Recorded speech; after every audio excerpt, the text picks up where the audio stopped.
যে গতকাল বা তার আগের দিন একজন উপদেষ্টা তিনি মন্তব্য করেছেন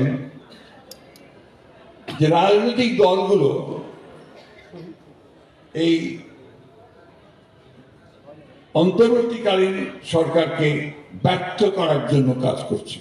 আমি মনে করি কি জন্য করেছেন, কিভাবে করেছেন, কোন প্রকৃতিতে করেছেন আমি জানি না। এটার গভীরতা যুক্তি উনি বুঝেছেন কিনা তা আমি জানি না, কিন্তু এটা কিন্তু অত্যন্ত একটা মারাত্মক একটা উক্তি। এই সরকার অন্তর্বর্তীকালীন সরকার, এই সরকারকে আমরা সমস্ত মানুষ যারা আন্দোলন করেছি, যারা ফ্যাসিস্ট সরকারকে তাড়াবার জন্য, দুজনে এই কথা বলেন যে রাজনৈতিক দলগুলো অন্তর্বর্তীকালীন সরকারকে ব্যর্থ করার জন্য কাজ করছে।